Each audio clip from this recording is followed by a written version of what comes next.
इस दुनिया में चांद में एक म्यूटेशन होगी जिसकी वजह से टेम्परेचर 100 डिग्री तक चला जाएगा। सरफेस इतना ज्यादा गर्म हो जाता है और टेम्परेचर इतना ज्यादा बढ़ जाता है, पावर प्लांट्स फट जाते हैं। बाहर टेम्परेचर इतना ज्यादा हो जाता है कि तुम 20 सेकंड से ज्यादा बाहर नहीं रह सकते और जमीन इतनी ज्यादा गर्म हो जाती है, अगर तुम हाथ लगाओगे तो तुम्हारा हाथ वहीं पर चिपक जाएगा। बाहर इतनी गर्मी होने की वजह से बाहर जो भी सामान होता था वो बहुत ज्यादा वैल्यूएबल हो गया है। और इन सब के बीच हमारा हीरो अर्जुन अपनी गर्लफ्रेंड प्रिया के साथ 5 साल तक सरवाइव करता है। लेकिन जैसे जैसे उसकी सप्लाईज कम होना शुरू हो जाती हैं, वो अपने बेस्ट फ्रेंड के साथ मिलकर उसे मार देती है। और जब वो मर रहा था उसी की लाश के पास अपने बेस्ट फ्रेंड के साथ डांस करती है, if you know what I mean. लेकिन वो मरने की बजाय पास्ट में पहुंच जाता है और अब उसके पास पावर है कि वो बहुत सारी चीजों को एक अपने डायमेंशनल स्पेस में स्टोर कर सकता है। अपनी इस लाइफ में वो 3 बिलियन रिसोर्सेज इकट्ठा करेगा और अपने डायमेंशनल स्पेस में डाल देगा और कसम खाता है कि वो बहुत ही ज्यादा रूथलेस इंसान बन जाएगा और सबसे बदला लेगा जिसने भी उसे धोखा दिया था। इस टाइम पर हमारा हीरो एक बस में है जहाँ पर सब लोग डिस्कस कर रहे हैं कि कैसे माउंटेन में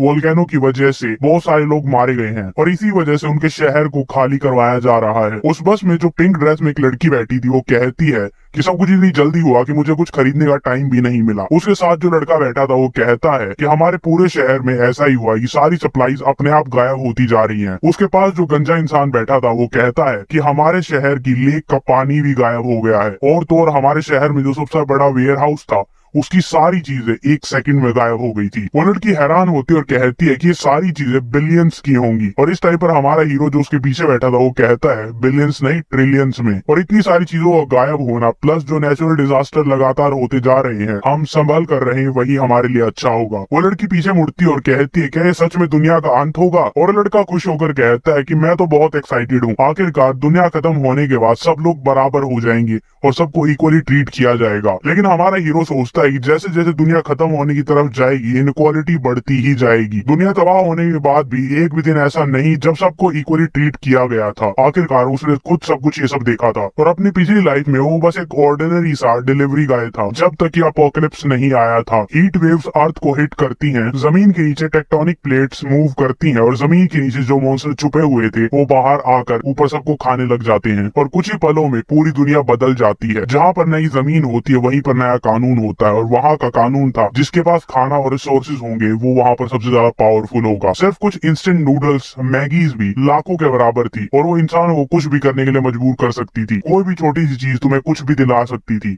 इंसान कुछ भी करने के लिए तैयार थे। और ये सब कुछ होने के बाद अब वो दोबारा से जन्म लेकर इस धरती पर आया है 1 महीना पहले। वो पिंक ड्रेस में लड़की उसके पास आती है और उससे फ्लर्ट करने लगती है और कहती है कि मुझे बहुत ज्यादा डर लग रहा है। वो उसे शांत होने के लिए कहता है और वहां से चला जाता है। कहता है मुझे और भी बहुत सारे काम है। आखिरकार एक सुंदर लड़की से इम्पोर्टेंट और क्या हो सकता है? अपोकलिप्स के लिए सप्लाईज जमा करना। अपनी पिछली लाइफ में उसने सारा टाइम सप्लाईज को ढूंढते हुए बिता दिया था, लेकिन इस बार वो पहले से तैयारी करके रखेगा। और इस टाइम पे उस वेयर हाउस में जाता है जहाँ पर वो काम करता था और उसका बॉस कहता है कि तुम लेट हो, तुम्हारी सैलरी कटेगी। वो कहता है सॉरी और कोई बात नहीं, तुम मेरी सैलरी काट सकते हो। और वो याद करता है कि पिछले अपोकलिप्स में ये बॉस यहाँ से सारा सामान लेकर भाग गया था और इसी वजह से इस जन्म में ये सारी चीजें मैं अपने लिए ले लूंगा। जैसे वो उस वेयर हाउस में एंटर करता है एक सिस्टम ओपन होता है जो अपने आसपास की सारी चीजों को कैलकुलेट करने लगता है कि वहाँ पर क्या क्या है और उस सारे सामान को उसके डायमेंशनल स्पेस में भेज देता है। 10,000 स्क्वायर मीटर का ये वेयर हाउस बस एक ही सेकंड में खाली हो जाता है। इस स्पेस एबिलिटी से वो आसपास की लेक को भी खाली कर रहा था और वो सारे रिसोर्सेज जो कि ग्लोबल हीट में तबाह होने वाले हैं। आखिरकार पोस्ट अपोकलिप्स में मैगी इतनी इंपॉर्टेंट थी तो सोचो असली खाना कितना ज्यादा वैल्यूएबल होगा। उसके डायमेंशनल स्पेस में टाइम रुक जाता है तो वो वहां पर जो चाहे वो स्टोर कर सकता है। आखिरकार वो कभी खराब नहीं होगा और फाइनली उसके पास खाने के लिए अच्छी चीजें होंगी। उसके सामने एक स्क्रीन आती जो उसे दिखाती है उसने क्या क्या रिसोर्सेज स्टोर किए हैं और ये सब देखने के बाद वो खुश होता है, सोचता है कि मैं फाइनली प्रिपेयर्ड हूँ इन सारी चीजों के लिए। उसी के वेयर हाउस में काम करने वाले 3 और एम्प्लॉय और उसका बॉस वहाँ पर आते हैं और देखते कि पूरा वेयर हाउस खाली हो चुका है। वो शॉक हो जाते हैं और उससे पूछते ये सारा सामान कहाँ गया? और अर्जुन उसे कहता है ये सारा सामान मैंने अपने लिए ले लिया है। उन्हें नहीं पता था कि उसने ये कैसे किया,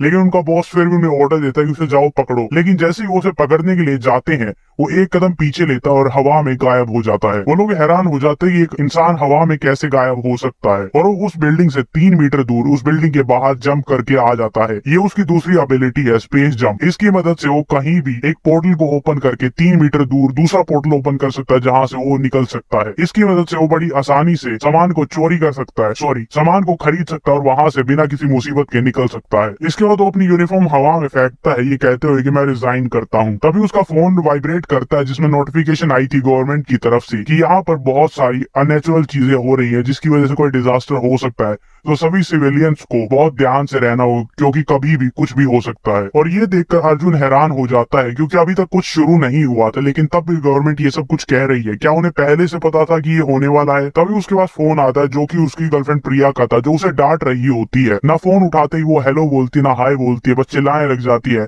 कि तुम्हारी हिम्मत कैसी हुई, तुमने अपने घर को बेच दिया। तुम्हें क्या लगता है अगर तुम घर को बेच दोगे तो मैं तुम्हारे साथ रहूंगी? मुझे वो नहीं चाहिए लेकिन फिर भी मैं और दूं। अगर मुझे तुमसे शादी करनी है तो तुम्हारे पास कुछ तो होना चाहिए। अगर तुम मुझसे शादी करना चाहते हो और मुझे सिक्योर फील करवाना चाहते हो तो उस घर को मेरे नाम पर कर दो, तभी मैं तुमसे शादी करूंगी। अर्जुन कहता है तुम्हारे पास और कुछ है कहने के लिए? और ये सुनकर वो कहती है ये किस तरह का एटीट्यूड है? अगर तुम मुझसे शादी करना चाहते हो तो वो सारे पेपर्स मेरे नाम पर कर दो, अगर नहीं तो मुझसे बात करने की सोचना भी मत। अर्जुन बिना कुछ कहे बिना कुछ सुने फोन काट देता है क्योंकि उसे याद आता है अपोकलिप्स में 5 साल तक वो हर रोज जाता था और सप्लाईज लेकर आता था, लेकिन 5 साल बाद जब वो घर पर आया वो बहुत ज्यादा सप्लाईज नहीं लेकर आ पाया और उन्होंने पीछे से उस पर हमला कर दिया था, बस ये जानने के लिए कि कहीं वो कुछ छुपा तो नहीं रहा है। और उसके मरने के बाद वो दोनों उसी की डेड बॉडी के पास डांस करते हैं। और तो और उसकी गर्लफ्रेंड ये भी कहती है कि अर्जुन एक लूजर था, इसी वजह से वो मारा गया, लेकिन तुम बहुत ही पावरफुल हो, इसी वजह से तुम मेरे साथ हो। अर्जुन मन ही मन सोचता कि मैं बहुत बड़ा बेवकूफ था कि इतने लंबे टाइम तक मैंने उन दोनों पर यकीन किया, लेकिन अब मुझे सब कुछ पता है और इस जिंदगी में उन्हें सारा हिसाब बराबर करना होगा। मैं प्रिया और करण दोनों से बदला लूंगा और इतनी जल्दी तो मैं उन्हें मरने भी नहीं दूंगा।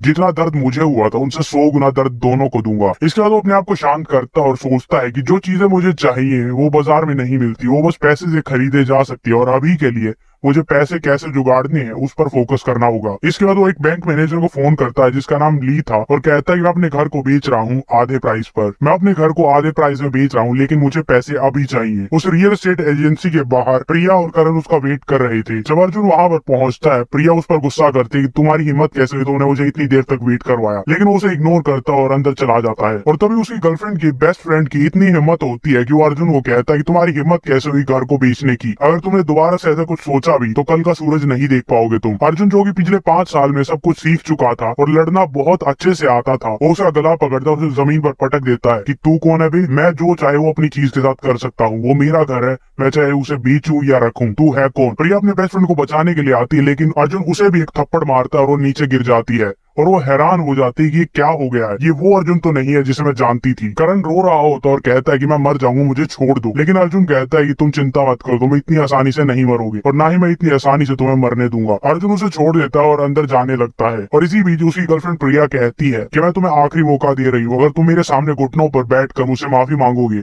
तो शायद मैं तुमसे शादी कर लूं, लेकिन अगर तुम ऐसा नहीं करते हो तो सोचना भी मत। अर्जुन गुस्से में पीछे मुड़कर देखता है और वो दोनों इतने डर जाते हैं कि वो वहां से भाग जाते हैं। जब वो रियल एस्टेट के अंदर जाता है वहां पर उसका मैनेजर उसे पानी देता है और उसे बड़े अच्छे से ग्रीट करता है। और तुम्हें क्या लगता है वो ऐसा क्यों कर रहा है? क्योंकि अर्जुन के घर का प्राइस 1 मिलियन है और वो उसे बस 7 लाख में बेच रहा है। तो मैनेजर अगर उससे घर खरीद के किसी और को बेच देता है तो वो 3 लाख का प्रॉफिट कमा सकता है। अर्जुन उसे दोबारा से कहता है कि मैं घर बेचने के लिए तैयार हूँ लेकिन मुझे पैसे अभी चाहिए। ऑब्वियसली बैंक मैनेजर अग्री करता है और कहता है कि आज हम सारे पेपर साइन कर लेते हैं और कल सुबह तक मैं सारे पैसे भेज दूंगा। अर्जुन अग्री करता है क्योंकि उसे पता है कि जैसे ही ग्लोबल हिट शुरू होगा और घर और बिल्डिंग सारी वैल्यू लूज कर देंगे। शहर में इतने सारे डिजास्टर होने के बावजूद वो शहर बहुत ज्यादा शांत था और अभी तक सब कुछ नॉर्मल चल रहा था। वोल्केनो, सुनामी, डिजास्टर्स, अभी सब कुछ आना बाकी है। अर्जुन जब वहां से निकलकर गलियों में जा रहा था उसे एक पोस्टर दिखाई देता है, गेट लोन इंस्टेंट लोन। तो अपने घर के सर्टिफिकेट के साथ वहां पर जाता है और वहां पर जाकर हैरान हो जाता है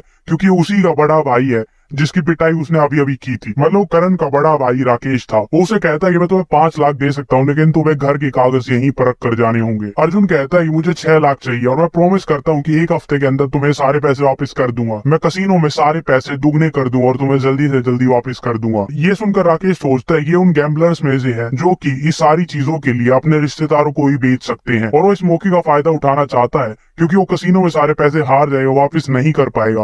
वो उसका घर तो रख ही लेगा, प्लस उसके ऊपर जो 6 लाख का लोन होगा वो भी रह जाएगा। वो अग्री करता है और इसी के साथ उसके बैंक अकाउंट में और 6 लाख आ जाते हैं। प्रिया और करण बहुत ज्यादा गुस्सा थे क्योंकि अर्जुन ने उनके साथ मारपिटाई की थी, लेकिन वो अपने बड़े भाई से मिलने के लिए वहां पर जाता और देखता है कि अर्जुन वहीं से निकल रहा था। वो दोनों शौक हो जाते लेकिन उनसे बात करने की हिम्मत नहीं करते और करण तो अभी भी अपने गले को पकड़ रहा था क्योंकि उसे दर्द हो रहा था, लेकिन वो डिसाइड करते कि वो उसका पीछा करेंगे। अर्जुन को पता था कि जैसे ही डिजास्टर शुरू होगा बहुत सारी बिल्डिंग्स कोलैप्स कर जाएंगी, लेकिन एक बिल्डिंग थी जो बिल्कुल आखिर तक बची रही थी, the grand horizon 5 star hotel. उसे पता था कि प्रेसिडेंशियल स्वीट बहुत ही अच्छा है और वहाँ पर एक स्विमिंग पूल भी है, और डिसाइड करता है कि कुछ टाइम के लिए इस होटल को एक बेस की तरह यूज करना सही फैसला होगा। और पिछली लाइफ में भी इस होटल में बहुत लंबे टाइम तक खाना रहा था। जब उस होटल में जाता है तो वहाँ की फीमेल वेट्रेस तारा उसे मिलती है। उसे पूछते है कि वो उसके लिए क्या कर सकती है, और अर्जुन कहता है कि मुझे 1000 टेबल बैंक्वेट की चाहिए। ये सुनकर वो हैरान हो जाती है और उसे एक टेबल ऑफर करती है और उसे बताती है और सोचती है कि ये किसी बहुत ही अमीर इंसान का बेटा होगा। वो उसे अलग अलग ऑप्शन दिखाती है और कहती है कि तुम इन सब में से चूज कर सकते हो, और वो डिसाइड करता है 10,000 पर टेबल मेरे लिए ठीक रहेगी और इसके लिए मैं 5 लाख पहले ही एडवांस में दे दूंगा। और कहता है जैसे ही खाना डिलीवर हो जाएगा मैं बाकी सारी पेमेंट भी कर दूंगा। वो उसे दूसरे रूम में बुलाती है ताकि वो पेमेंट कर सके। कि 5 लाख बहुत ज्यादा नहीं है, लेकिन कोई ऐसा इंसान जो एक बार में ही 5 लाख खर्च कर दे उसके बाद श्योरली बहुत सारे पैसे होंगे, और ये अच्छा होगा कि वो इस प्रोसेस को जल्दी से जल्दी करवा दे। वो उससे पूछते है क्या तुम शादी कर रहे हो, और वो कहता है कि हाँ ये सब शादी के लिए है, और तो और मुझे एक प्रेसिडेंशियल स्वीट भी चाहिए। वो उस होटल से बहुत खुश होकर निकलता है क्योंकि उसे 1 करोड़ का खाना बस 5 लाख के डिपॉजिट पर मिल गया था, और बाकी की पेमेंट के बारे में उसे कोई चिंता नहीं थी क्योंकि जैसे ही ग्लोबल हीट शुरू होगा आइस ब्लॉक्स करोड़ों की हो जाएंगी। जब अर्जुन वहां से जा रहा था तो तारा उसे देखकर सोचती है कि जो भी लड़की इससे शादी करेगी वो बहुत ज्यादा लकी होगी। तभी उसकी गर्लफ्रेंड प्रिया वहां पर आ जाती है और उससे पूछती है कि ये यहाँ पर क्या करने के लिए आया था, और उससे पूछती है कि तुम कौन हो। उसे बताती है कि मैं अर्जुन की गर्लफ्रेंड हूँ, और उसे बताती है कि तुम्हारे बॉयफ्रेंड ने अभी अभी 1000 टेबल्स बैंकेट की बुक की हैं और तुम बहुत ही ज्यादा लकी हो कि तुम्हें ऐसा बॉयफ्रेंड मिला है। और तारा उसकी तरफ देखती है और सोचती है कि इसका बिहेवियर मुझे कुछ अच्छा नहीं लग रहा, लेकिन ये दिखने में सुंदर है और अमीर आदमी हमेशा ऐसी लड़कियों को पसंद क्यों करते हैं। इसके बाद तारा उसे बताती है कि इनकी टोटल कॉस्ट 10 मिलियन है, यानी 1 करोड़। और ये सुनकर वो दोनों हैरान हो जाते हैं, लेकिन इसके बाद वो उसे एक और बात बताती है, उसने अभी के अभी 5 लाख डिपॉजिट भी कर दिए हैं। और ये सुनते ही उनकी आंखें फट जाती हैं, और ये सब सुनकर उसकी गर्लफ्रेंड को यकीन नहीं होता कि उस लूजर के पास इतने सारे पैसे हो ही नहीं सकते। लेकिन तारा उसे ट्रांजैक्शन दिखाती है जिसमें अर्जुन ने उसे 5 लाख ट्रांसफर किए थे, और वो सोचती है कि ये तो बस एक डिलीवरी वाला था, इसके बाद इतने सारे पैसे कहाँ से आए। होटल से बाहर निकलने के बाद करण प्रिया से पूछता है कि तुम्हें क्या लगता है वो 1000 लोगों को किन किन को बुलाएगा। और प्रिया तब तक खुश हो रही होती है कि अर्जुन सच में बहुत ज्यादा अमीर है, लेकिन उसने अपनी आइडेंटिटी को छुपा रखा था और मुझे सीक्रेटली अपने सारे अमीर दोस्तों के साथ मिलवाएगा। और इसी बीच करण उसके पास आने की कोशिश करता है, लेकिन वो उसे थप्पड़ मार देती है और कहती है कि मुझे जितनी ज्यादा अपॉर्चुनिटी हो सके वो निकालनी है ताकि मैं उस लूजर के साथ रह सकूं और अपनी रिच लाइफ को एंजॉय कर सकूं। और ये सोचते सोचते उसकी आंखें चमकने लग जाती हैं, और उसने कभी नहीं सोचा था कि उसे इस लूजर से शादी करनी पड़ेगी, लेकिन वो अगर इतना अमीर है तो क्यों नहीं। घर पर अर्जुन सब कुछ मिला रहा था, कैलकुलेट कर रहा था कि उसे कितने पैसे मिले हैं। उसे 7 लाख अपने घर के लिए लिए थे, उसके बाद 6 लाख का इंस्टेंट लोन, जिसमें से 5 लाख वो बैंकेट टेबल्स के लिए दे चुका है। इसके बाद वो सोचता अगर मेरा नाम खराब होने ही वाला है तो क्यों ना कुछ ऑनलाइन ऐप से भी लोन ले लिया जाए। उसके बाद एक के बाद एक अकाउंट्स बनाता है, फोटो खींचता है, अपना साइन अप करता है, और 80 ऐसी एप्स पर लॉग इन करने के बाद, साइन अप करने के बाद और इंस्टेंट लोन लेने के बाद 9,17,000 और इकट्ठे कर लेता है। और अब इतने सारे पैसे मिलने के बाद उसे बहुत सारी चीजें खरीदनी है, जैसे कि fire place, ice making machine, smokeless charcoal और आइस ब्लॉक्स और कुछ और अलग चीजें जो कि अभी मार्केट में अवेलेबल नहीं है। और वो सोचता है सारी चीजों को ऑनलाइन बाय करने में कोई हर्ज नहीं है क्योंकि उनकी फास्ट डिलीवरी होती है और हर जगह जाकर सामान लेने में बहुत दिक्कत होगी। और ये सारी चीजें एक्सट्रीम हॉट और एक्सट्रीम कोल्ड को सरवाइव करने के लिए जरूरी हैं। अर्जुन अपने घर से निकलकर बाहर जा रहा था, तभी उसे एक लड़की आवाज देती है, और अर्जुन को पता था कि ये लड़की किसी भी अच्छे काम से नहीं आई होगी क्योंकि ये प्रिया की दोस्त है अनन्या, और इसने हमेशा अर्जुन के बारे में बुरा ही बोला, हमेशा इसे लूजर और कायर ही बोला है। वो इसे कहती है कि प्रिया तुम्हें मिस कर रही है, और ये सुनकर अर्जुन कहता है मुझे मिस कर रही है, तुम्हारा मतलब मेरे घर को मिस कर रही है। ये सुनने के बाद वो प्रिया के पास जाती है और कहती है वो बहुत ज्यादा उदास है, शायद उससे तुम्हारे बिहेवियर से बहुत ज्यादा दिक्कत हुई है। तभी प्रिया भागते हुए उसके पास जाती है और कहती है क्या मैं तुम्हारे साथ एक वॉक पर चल सकती हूँ, अगर मेरे बिहेवियर ने तुम्हें परेशान किया हो तो सॉरी। लेकिन अर्जुन उसकी बात नहीं सुनता, उसे इग्नोर करके आगे चला जाता है। और ये देखकर प्रिया गुस्सा हो जाती है और इरिटेट होने लगती है क्योंकि इसका बिहेवियर बहुत ज्यादा चेंज हो गया है और ये बहुत ज्यादा एरोगेंट हो गया है। तभी वो टैक्सी लेकर आगे चला जाता है और प्रिया ये उसे बताती है। फिर वो दोनों भी टैक्सी लेकर उसका पीछा करती है दिखने के लिए कि वो कहाँ पर जा रहा है। अर्जुन एक आइस फैक्ट्री में जाता है, वहाँ का मैनेजर उसे वेलकम करता है। तभी अर्जुन पूछता है कि 2000 टन एडिबल आइस तैयार है या नहीं है, और वो कहता है कि हमारी फैक्ट्री बहुत बड़ी और बहुत टाइम से डिलीवरी करती है, तुम्हें कुछ छोटा सा अमाउंट डिपॉजिट करना होगा और बाकी सारा काम डिलीवर होने के बाद। और अर्जुन वही खड़े खड़े ही उसे 1 लाख ट्रांसफर कर देता है। ये देखकर बैंक मैनेजर खुश हो जाता है और उसे पूछता है कि ये तुम क्यों कर रहे हो, क्या तुम कोई इवेंट प्लान कर रहे हो। अर्जुन अपनी कैब में बैठने वाला था, वो कहता है कि ये बस चैरिटी के लिए है। इसके बाद बैंक में